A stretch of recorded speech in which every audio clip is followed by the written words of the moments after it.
We're diving into the nightmare case of Jamel McGriff, the 42-year-old Bronx parolee and career criminal accused of torturing and murdering an elderly Queens couple, Frank Olton, 76, and his wife Maureen, 77, by stabbing them repeatedly, binding Frank to a pole in the basement, sexually assaulting Maureen, and then dousing the home in flammable liquid before setting ablaze to cover his tracks.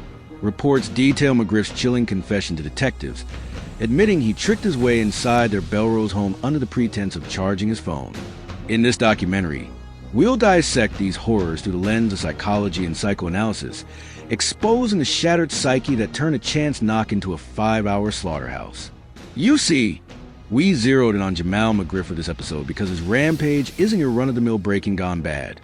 It's a psychosexual inferno, a cocktail of sadism, opportunism, and ritual destruction that screams deep-seated paraphilias and antisocial fury.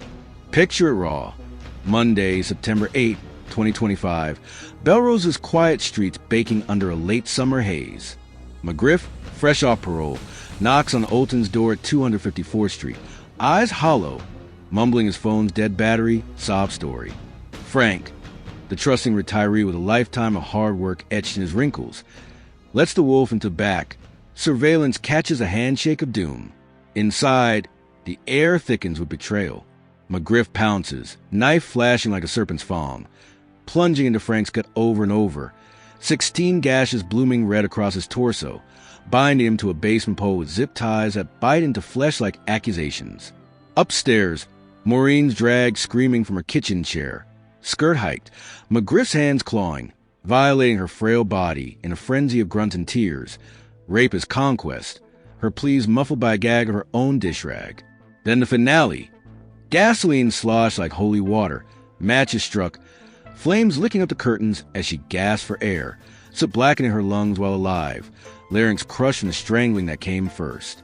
Frank roasts downstairs, skin bubbling. The house of pyre screams silenced by smoke. McGriff strolls out at 3 p.m., duffel stuffed with loot, leaving two souls to twist in the blaze. That's the gut punch. 5 hours of hell. No mercy. Pure primal rewrite of their golden years. Your skin crawling yet? Mine does every time. All right, settle in tight, because now we're cracking open the vault of Jamel's mind. I'm Dr. Harlan Crow, forensic shrink with 3 decades knee-deep in the criminally fractured, and what lurks in this man's skull ain't just bad luck or bad genes. It's a Freudian fever dream laced with modern neurohell. Feel that knot in your gut? That's empathy kicking in. Imagine you're Frank, door creaking open to a stranger's plea, or Maureen, hearing the thuds below, heart hammering as shadows swallow your sanctuary.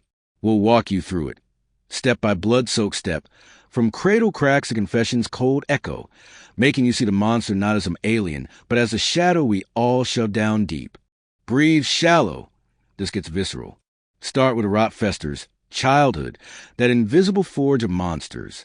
Jamel McGriff clawed out of the Bronx's concrete jungle in the mid-'80s, one of 4 kids, a household that screamed survival but whispered neglect.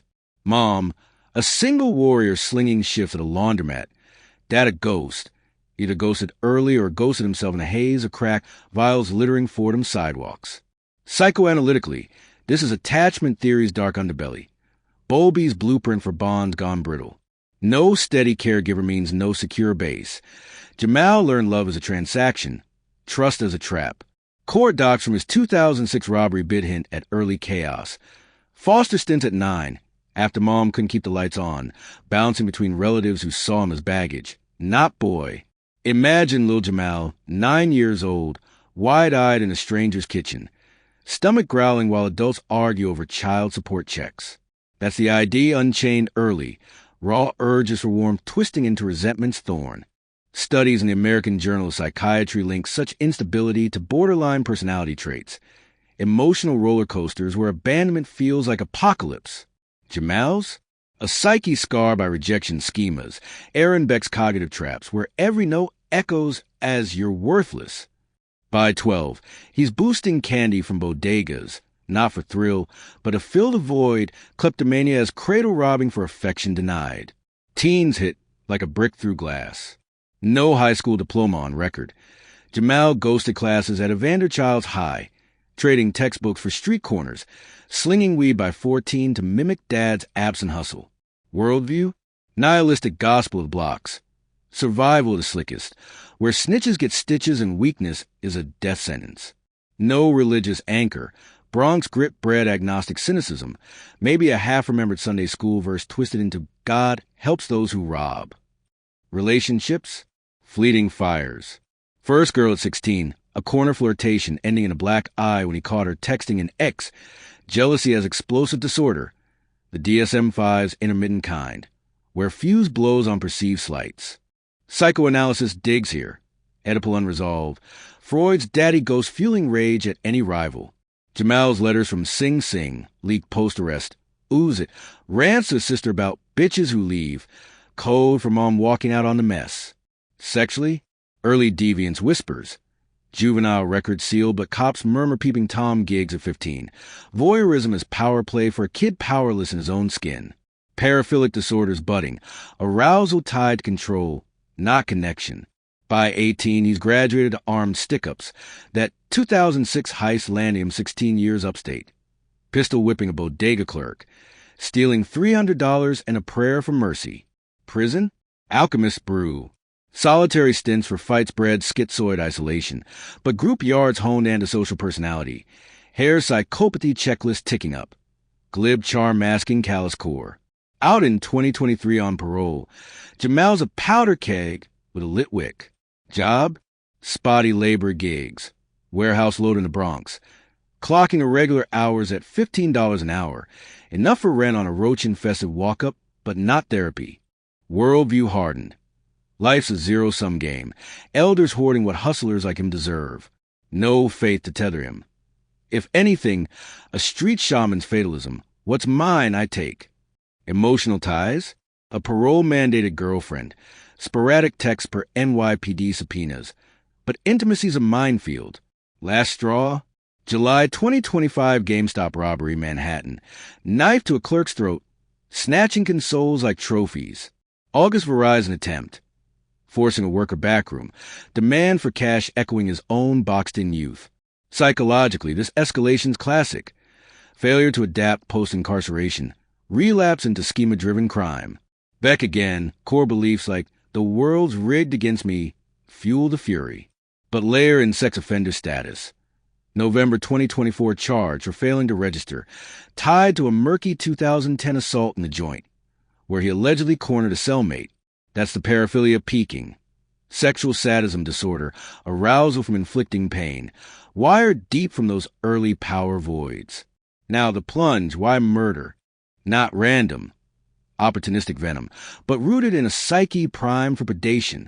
McGriff's on the prowl September 8th, fresh from a parole check-in, wallet light, demons heavy. Knocks first door, neighbor turns him away. Charge it elsewhere, pal. Rejection schema fires. See? They all got it out for me. Hits the Oltons next. Why them? Victim selections of predators' poetry. Elders like Frank and Maureen. Soft targets in psych terms. Vulnerable, isolated in suburbia. Less fight than a corner thug. Criminology stats from the FBI's Behavioral Analysis Unit show opportunists like Jamel gravitate to the aged. Lower resistance. Higher payout in cash and quiet. But deeper, Freudian displacement. Frank, the silver-haired patriarch, mirrors the dad who ditched the system that caged him. Stabbing him? Symbolic castration. Reclaiming power from paternal ghosts. Maureen? Maternal transference gone toxic. Mom's neglect flipped to violation. Rape is revenge on a hand that didn't feed. Reports from DA Melinda Katz's office painted. McGriff confessed. They looked easy, like they owed me. That's moral disengagement. Bandura's dodge. Victims dehumanized as debtors to justify the abyss. The method. Christ, the method. 5 hours of meticulously cruel choreography. A sadistic symphony. Surveillance grainy but gut-wrenching. 10 a.m., McGriff chats Frank up in the yard. Folksy charm masking the knife in his pocket. Inside, Blitz. Blade sinks into Frank's side, twisting like a corkscrew, blood sheeting down his khakis as he crumples. Gasping why. McGriff zip ties in basement ward. Pole bound like a sacrificial lamb. More stabs. 16 total. Per autopsy. Carving ribs, gut, throat, each plunge a punctuation of rage. Frank's pleas bubbling to whimpers. Upstairs, Maureen's terror mounts. She hears the thuds, dials 911 silent finger before McGriff bursts in, knife dripping. He pins her, crushes her windpipe. Larynx snaps like dried twigs, her gas sweat gurgles, then the assault. Skirt torn, body forced open, his thrust mechanical, eyes vacant in that post-trauma glaze detectives know too well. Eyewitness? None living, but the house tells. Soot in her lungs means she breathed the smoke alive. Flames nipping her skin as she twitched, half-conscious in agony. Frank downstairs, doused in gas, ignites in a whoosh. Skin chars black. Fat renders like sizzling bacon. His muffled howls lost in a roar. McGriff rifles drawers, stuffs duffels with jewelry, phones, cards, methodical amid madness. Why this savagery? Sexual sadism. Plain. DSM, 5 defines as recurrent fantasies of humiliating or harming sexually, acted out for gratification. Jamel's brain, likely scarred by chronic stress, elevated cortisol eroding the amygdala's empathy circuits, sees pain as currency. Neuroimaging on paraphilics shows ventral striatum lighting up like Vegas at violence.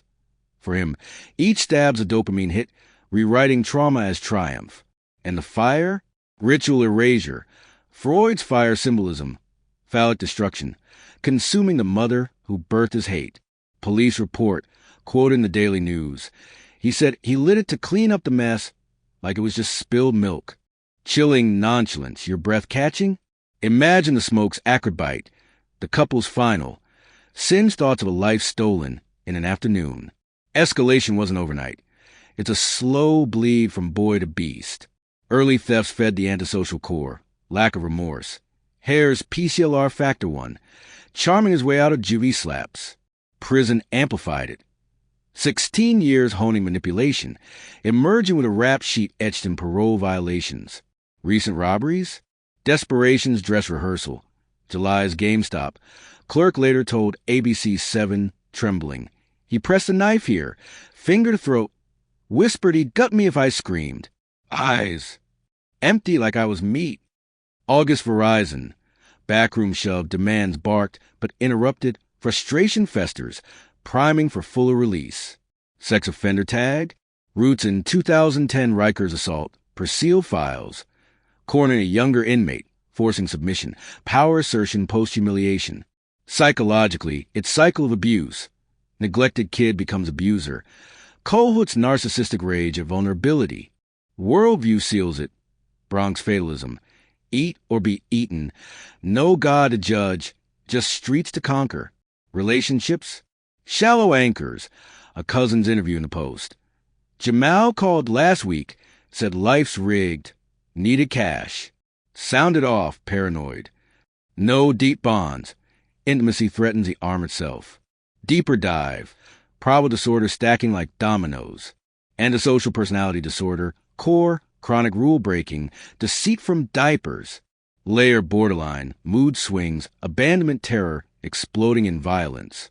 Sexual sadism. As said, arousal from agony. Tied to early voyeurism. Maybe comorbid PTSD from prison stabbings. Flashbacks fueling the frenzy.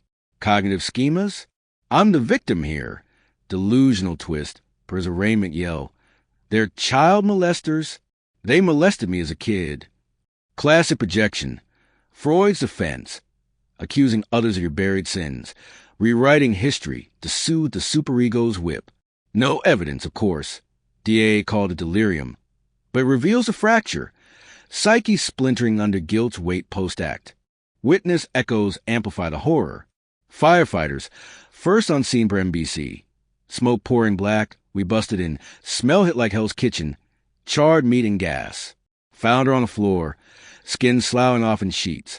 Eyes open, pleading even in death. Son, off-duty FDNY paramedic, called it in. CNN quote, voice cracking. Dad's voice on the line? Gurgling.